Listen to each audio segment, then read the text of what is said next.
مولانا مولى الثقلين جد الحسن والحسين أبي القاسم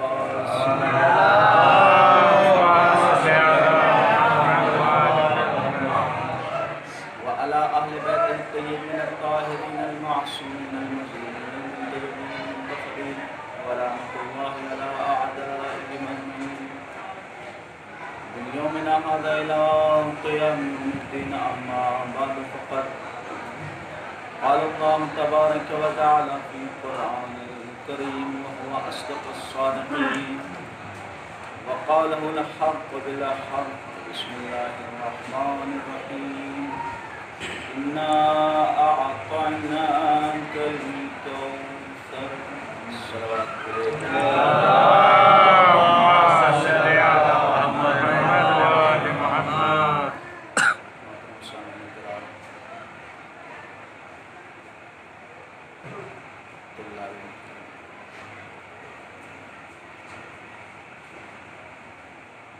واقعاً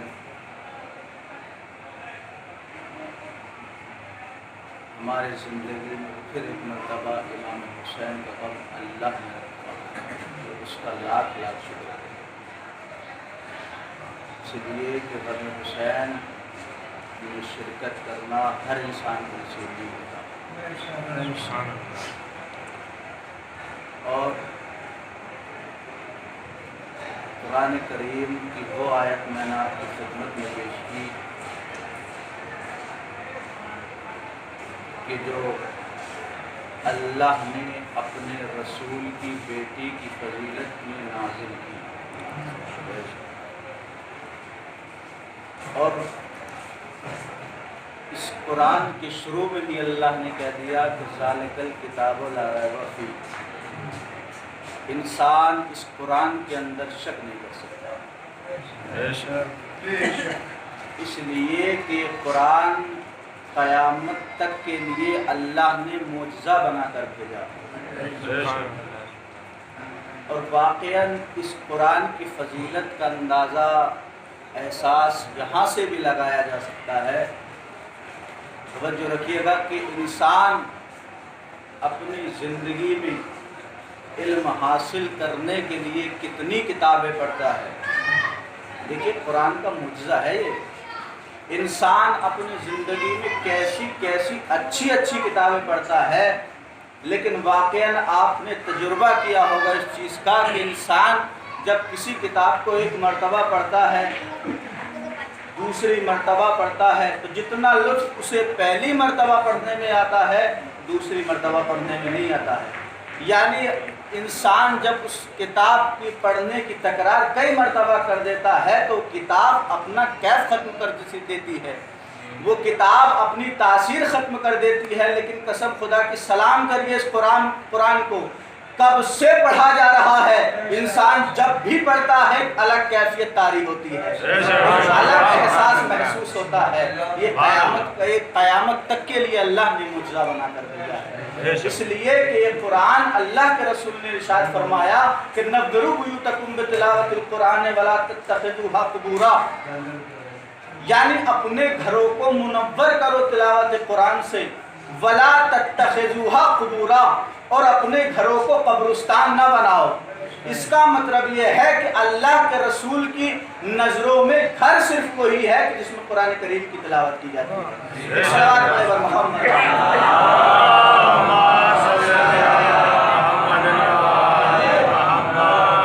واقعاً انسان سوچے کہ قرآن، اور ویسے مولا کائنات نہج البلاغہ میں متعدد مقامات پر فرماتے ہیں قرآن کی تلاوت کرو، قرآن کی تلاوت کرو. اس لیے کہ انسان اگر کوئی قرآن کی تلاوت اپنے گھر میں کرتا ہے تو پروردگار عالم اس کے گھر پر رحمتیں، نعمتیں، برکتیں نازل کرتا ہے، اور شیاطین اس گھر کو چھوڑ کر چلے جاتے ہیں کہ جس میں قرآن کریم کی تلاوت کی جاتی ہے. اور یہی نہیں بلکہ ہمارے بڑے بڑے آیت اللہ نے بھی قرآن کریم کو کس طریقے سے بیان کیا. میں ایک چھوٹا سا واقعہ، عبرتناک واقعہ آپ کی خدمت میں پیش کرتا ہوں. امام خمینی علیہ الرحمہ اس وقت کہ جب آپ نجف میں رہا کرتے تھے، آپ کا طریقہ کار یہ تھا کہ آپ رات کو زیادہ سے زیادہ قرآن کریم کی تلاوت کیا کرتے تھے، اور جب زیادہ سے زیادہ قرآن پڑھا کرتے تھے آخر کار ہوا ایسا کہ امام خمینی کی آنکھ دکھائی۔ جب آنکھ دکھائی ان کے قریبی رشتہ دار جو وہاں پر رہتے تھے وہ ڈاکٹر کے پاس لے کر پہنچے۔ اب ڈاکٹر نے امام خمینی کی آنکھ کو دیکھنے کے بعد ایک جملہ کہا، آپ مجھے یہ بتائیے کہ آپ رات کو زیادہ جاگتے ہیں؟ امام خمینی کہتے ہیں ہاں میں جاگتا ہوں، لیکن میں اللہ کی کتاب کی تلاوت کرتا ہوں، یعنی قرآن کریم کو زیادہ سے زیادہ رات میں پڑھتا ہوں۔ وہ ڈاکٹر کہتا ہے کہ آپ کو قرآن کریم کی تلاوت کم کرنا پڑے گی۔ اب جو امام خمینی نے جملہ کہا، یاد رکھنا، جیسے ڈاکٹر نے جملہ کہا کہ آپ کو قرآن کریم کی تلاوت کم کرنا ہوگی، ایک مرتبہ امام خمینی کہتے ہیں کہ میری آنکھوں کا فائدہ کیا ہے کہ اگر آنکھیں ہو اور میں قرآن کریم کی تلاوت نہ کر سکوں۔ ایک صلوات پڑھیں اور محمد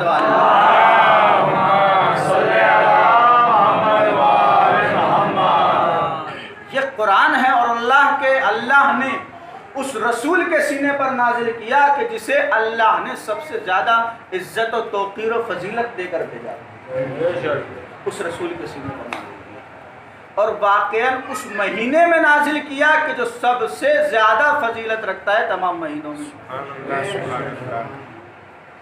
اب جو میں نے آپ کی خدمت میں آیت پڑھی ہے سورہ کوثر کی پہلی آیت آپ کی خدمت میں پڑھی ہے، اللہ ارشاد فرماتا ہے انا اعطیناک الکوثر، اے میرے رسول ہم نے آپ کو کوثر عطا کیا۔ مفسرین نے لکھا کہ کوثر سے مراد شہزادی کونین جناب فاطمہ الزہرا۔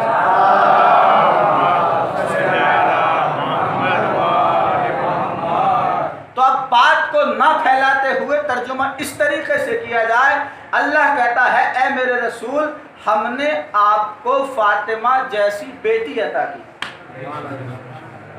اور واقعاً ایسی بیٹی کہ جس نے اپنی زندگی میں آنے کے بعد ارشاد فرمایا حببا علیہ من دنیاکم ثلاثا، شہزادی فرماتی ہے کہ حببا مجھے محبت ہے ان 3 چیزوں سے کہ جو تمہاری دنیا میں موجود ہیں، میں پوری دنیا میں 3 چیزوں سے سب سے زیادہ محبت کرتی ہوں۔ سب سے پہلی شہزادی نے وہی چیز ارشاد فرمائی کہ جب سے میں آپ کی خدمت میں گفتگو کر رہا ہوں، شہزادی فرماتی ہے تلاوت و کتاب اللہ، اللہ کی تلاوت کی، اللہ کی کتاب کی تلاوت کرنا مجھ کو سب سے زیادہ پسند ہے۔ دوسری چیز شہزادی نے ارشاد فرمائی وَالنَّظْرُ وَجْهِ رسول اللہ، یعنی اپنے بابا کی چہرے کی زیارت کرنا، چہرے کو دیکھنا مجھے سب سے زیادہ پسند ہے۔ تیسری چیز شہزادی نے ارشاد فرمائی وَالْإِنفَاقُ فِي سَبِيلِ اللَّهِ، اللہ کی راہ میں مجھے انفاق کرنا سب سے زیادہ پسند ہے۔ اب مجھے جہاں تک آپ کو لانا تھا میں لا چکا، اب یہاں سے میری گفتگو کا آغاز ہو رہا ہے، ملاحظہ فرمائیے گا۔ شہزادی نے تیسری چیز کیا کہی وَالْإِنفَاقُ فِي سَبِيلِ اللَّهِ، مجھے سب سے زیادہ مہم تیسری چیز وہ ہے کہ میں زیادہ سے زیادہ اللہ کی راہ میں انفاق کروں۔ آپ یہاں سے اندازہ لگائیے گا کہ شہزادی کا جو حق اللہ کے رسول نے اپنی بیٹی کو عطا کیا تھا، کیا اگر وہ کہ جس نے شہزادی کے اس حق کو چھین لیا، اگر وہ شہزادی کے در پہ آنے کے بعد از شہزادی سے طلب کرتے تو کیا شہزادی انہیں عطا نہیں کرتی؟ یہاں سے اندازہ لگائیے گا، میں آہستہ آہستہ آ رہا ہوں اپنی منزل کی طرف۔ وَالْإِنفَاقُ فِي سَبِيلِ اللَّهِ، اللہ کی راہ میں مجھے غریبوں کی یعنی غریبوں کی مدد کرنا، مسکینوں کی مدد کرنا مجھے سب سے زیادہ پسند ہے۔ اور واقعاً اس بات کو تاریخ نے بیان بھی کیا کہ شہزادی کے در پر اگر کوئی سائل آیا تو وہ خالی ہاتھ نہیں گیا۔ مسئلہ آتا ہے مسئلہ فدق کہ جب شہزادی کو اللہ کے رسول نے اپنی زندگی میں وہ فدق کا علاقہ دے دیا تھا، اور جب حاکم وقت رسول کی شہادت کے بعد خلیفہ اول کا وقت شروع ہوا، دور شروع ہوا، تو اللہ کے رسول نے تو اپنی زندگی میں شہزادی کو وہ مال جو فدق کا علاقہ تھا، جو باغات تھے، وہ دے دیے تھے۔ اصل میں پہلے جاننا یہ چاہیے کہ فدق جو تھا یہ آیا کہاں سے تھا۔ جنگ خیبر کے بعد جب فدق کے علاقے میں، جب جنگ خیبر کے بعد جو خیبر سے بھاگ کر یہودی آئے تھے، وہ ایک علاقہ تھا، فدق کا دائرہ تھا، وہ آنے کے بعد اس میں رہنے لگے۔ جب وہ آنے کے بعد علاقے میں رہنے لگے تو انہوں نے اسلام کے خلاف کچھ سازشیں رچنا شروع کر دی۔ اللہ کے رسول کو معلوم ہوا، اللہ کے رسول نے ان کی سرکوبی کے لیے علی کو بھیجا۔ توجہ رکھیے گا، یہاں سے میں آہستہ آہستہ آ رہا ہوں۔ سرکوبی کے لیے اللہ کے رسول نے علی کو بھیجا، اور اللہ کے رسول نے کہا کہ علی جاؤ، اور جانے کے بعد انہیں بتا دو کہ اسلام میں رہنے کا طریقہ کیا ہے۔ اب سوال یہ پیدا ہوتا ہے کہ اللہ کے رسول نے علی کو ہی کیوں بھیجا؟ علی کو اس وجہ سے بھیجا کیونکہ خیبر سے بھاگ کر، خیبر سے پٹ کر یہ علی سے ہی آئے تھے۔ اسی وجہ سے اللہ کے رسول نے ان کو سمجھانے کے لیے علی کو بھیجا۔ جب علی آئے، آنے کے بعد اب جو یہودی تھے انہوں نے فیصلہ یہ کیا کہ اے علی، ہم یہ چاہتے ہیں کہ فدق کا آدھا علاقہ رسول کو دے دیں، ہدیۃً پیش کرتے ہیں۔ اب جب وہ آدھا علاقہ یہودیوں نے رسول کو عطا کر دیا، وہ شہزادی جب پیدا ہوئی، پیدا ہونے کے بعد رسول کے گھر میں پروان چڑھنے لگی۔ اب جب رسول کا خدمت میں یہ تحفہ آیا، فدق کا علاقہ آیا، تو اللہ کی طرف سے آیت آئی وَآتِ ذِی الْقُرْبَىٰ حَقَّهُ، اے میرے رسول اپنے قرابت داروں کو ان کا حق دے دیجئے۔ رسول جانتے تھے کہ کسے دینا کیا ہے، لیکن پھر بھی جبریل سے سوال کر لیا، جبریل یہ بتائیے کہ کسے کیا دینا ہے۔ جبریل کہتے ہیں کہ یا رسول اللہ، اللہ نے کہا ہے کہ فدق زہرا کو دے دیجئے۔ توجہ رکھیے گا، اب یہ فدق کس پر آ گیا؟ زہرا کو مل گیا نا۔ رسول کی زندگی میں یہ فدق کا علاقہ رسول نے اپنی بیٹی کو عطا کر دیا تھا، لیکن جیسے رسول کی شہادت ہوئی، خلیفہ اول کا دور شروع ہوا، تو خلیفہ اول نے اپنی حکومت کی ساری طاقت، ساری قوت، سارا زور، ساری کی ساری پراپرٹی کی طاقت اس فدق کے علاقے کو چھیننے میں صرف کر دی، چھیننے میں لگا دی۔ اور آخر میں ہوا یہ کہ اس نے اس فدق کے علاقے میں جو لوگ کام کرتے تھے انہیں نکال کر باہر کھڑا کر دیا، یعنی اس علاقے سے بھگا دیا۔ اب وہ جو یہودی اس علاقے میں کام کرتے تھے وہ در سیدہ پہ آتے ہیں، در زہرا پہ آتے ہیں۔ آنے کے بعد شہزادی سے کہتے ہیں کہ شہزادی، وہ علاقہ جو آپ کے بابا نے آپ کو اپنی زندگی میں عطا کیا تھا، خلیفہ وقت نے ہمیں اس سے نکال کر باہر کھڑا کر دیا۔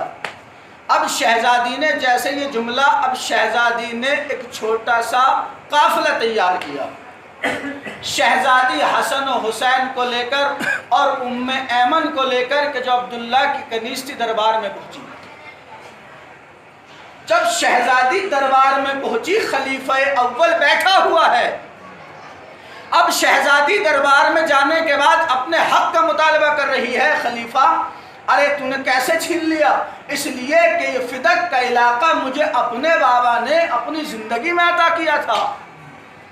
اب جیسے ہی شہزادی نے اپنے حق کا مطالبہ کیا، وہ جو تخت پہ بیٹھا تھا ایک مرتبہ وہ ایک چھوٹی حدیث سناتا ہے، توجہ رکھیے گا، چھوٹی حدیث سناتا ہے۔ جیسے شہزادی نے کہا فدق میرا حق ہے، مجھے دے دے، تو کہتا ہے کہ آپ اپنے بابا کی وارث کیسے ہو سکتی ہے؟ اس لیے کہ ہم نے آپ کے بابا سے سنا، آپ کے بابا نے ارشاد فرمایا نحنو معاشر الانبیاء لا نرثو ولا نورثو۔ آپ کے بابا نے ارشاد فرمایا کہ ہم گروہ انبیاء نہ وارث بنتے ہیں نہ وارث بناتے ہیں، کوئی مانے یا نہ مانے ہم اس حدیث کو نہیں مانتے۔ اب جب شہزادی نے اپنے حق کا مطالبہ کیا، جھوٹی حدیث شہزادی کو سنائی گئی۔ ایک مرتبہ شہزادی کہتی ہے خلیفہ ارے تجھے شرم نہیں آتی؟ کیا میرا بابا قرآن کی مخالفت کر سکتا ہے؟ اب شہزادی نے قرآن کی آیت پڑھی ہے، خلیفہ سن، ارے کیا میرا بابا قرآن کی مخالفت کر سکتا ہے؟ اس لیے کہ اللہ نے قرآن کے اندر ارشاد فرمایا وہ ورثہ سلیمان داؤد، کہ ہم نے سلیمان کو داؤد کا وارث بنایا۔ تو بھیا قرآن کے حساب سے یہ بات ثابت ہو گئی کہ نبی وہ ہوتا ہے کہ جو وارث بنتا بھی ہے، وارث بناتا بھی ہے۔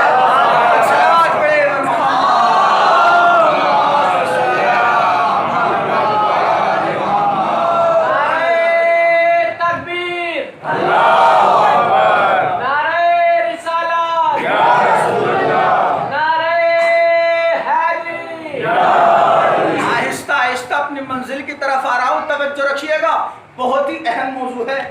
اب جب شہزادی نے قرآن کی آیت کو پڑھا، اس نے جھوٹی حدیث سنائی، شہزادی نے ادھر سے جناب زکریا والی وراثت کی آیت کو پیش کیا، ادھر سے وہ جھوٹی حدیث سنا رہا تھا، ادھر سے شہزادی قرآن پڑھ رہی تھی۔ ارے میں نے دستہ ادب کو جوڑا، شہزادی ارے کیوں قرآن پڑھے جا رہی ہو؟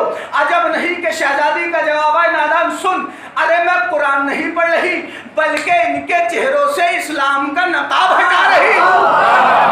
توجہ رکھیے گا، اس لیے کہ کل جب میرا بابا انہیں حدیث سنا رہا تھا تو یہ کہہ رہے تھے کہ حسبنا کتاب اللہ، ہمیں اللہ کی کتاب کافی ہے۔ آج میں انہیں اللہ کی کتاب سنا رہی ہوں تو یہ کہہ رہے ہیں کہ ہمیں حدیث کافی ہے۔ عجب نہیں کہ شہزادی بتانا چاہتی ہو لوگوں، ارے ان لوگوں کو جان لو، یہ لوگ ایسے لوگ ہیں کہ جو نہ حدیث کو ماننے والے ہیں نہ قرآن کو ماننے والے۔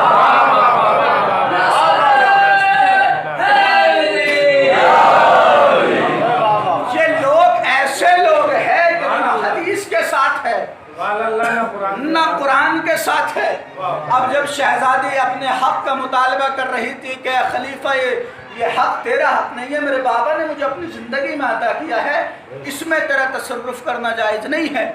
اب جب شہزادی نے اپنے حق کا مطالبہ کیا تو جو تخت پہ بیٹھا تھا وہ کہتا ہے کہ اچھا شہزادی جب تم یہ کہتی ہو کہ فدق میرا حق ہے تو گواہ پیش کرو۔ واقعاً میں کہتا ہوں کہ جملہ تو سر و سینہ پھٹ جانے کے لیے یہی کافی ہے کہ جو شہزادی پوری کائنات کی ضمانت لے کر دنیا میں آئی، اسی سے کہا جا رہا تھا کہ گواہ پیش کرو۔ اب جب شہزادی سے گواہ مانگے گئے تو شہزادی نے علی کو آگے کیا کہ علی ہے، کہا آپ کے شوہر ہیں، ان کی گواہی قابل قبول نہیں ہے۔ کہا حسن ہے، حسین ہے، کہا نہیں، ان کی گواہی قابل قبول نہیں ہے۔ ایک مرتبہ شہزادی نے ام ایمن کو آگے کر دیا۔ واقعاً غور کرنے کی بات یہ ہے کہ اس عصمتوں کے قافلے میں ام ایمن کا کیا کام؟ میں کہتا ہوں کہ بھیا ام ایمن کو شہزادی کا دربار میں لے جانا علم غیب پر دلیل ہے، علم غیب پر دلیل ہے، اس لیے کہ شہزادی جانتی تھی کہ جب میں اپنے حق کا مطالبہ دربار میں جا کر کروں گی تو جو تخت پہ بیٹھا ہوگا ارے وہ گواہ مانگے گا اور علی کو پیش کروں گی، حسن و حسین کو پیش کروں گی۔ اس لیے شہزادی نے ام ایمن کو آگے کر دیا۔ بھیا ہم نے تاریخ سے پوچھا کہ ام ایمن کون تھی تو تاریخ نے ہمیں بتایا کہ ام ایمن تھی عبداللہ کی کنیز، عبداللہ سے وراثت میں ملی محمد کو، محمد سے وراثت میں ملی فاطمہ کو۔ عجب نہیں کہ زہرا بتانا چاہتی ہو کہ دیکھو یہ ام ایمن معمولی کنیز نہیں ہے بلکہ یہ میرے دادا عبداللہ کی کنیز تھی، عبداللہ میرے دادا تھے، ان سے وراثت میں ملی محمد کو، میرے بابا کو، میرے بابا سے وراثت میں ملی مجھ کو۔ تو بھیا ام ایمن جیتی جاگتی دلیل تھی اس بات پر کہ نبی وہ ہوتا ہے کہ جو وارث بنتا بھی ہے، وارث بناتا بھی ہے۔ ایک صلوات پڑھے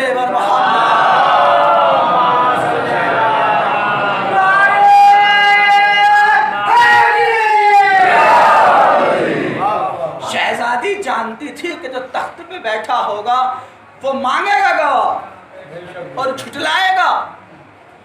اب میں ایک نام آپ کی خدمت میں پیش کرتا ہوں، ابن ابی الحدید، اہل سنت کا ایک بہت بڑا نام، ابن ابی الحدید۔ کلاس چل رہا تھا، درس شروع ہو چکا تھا،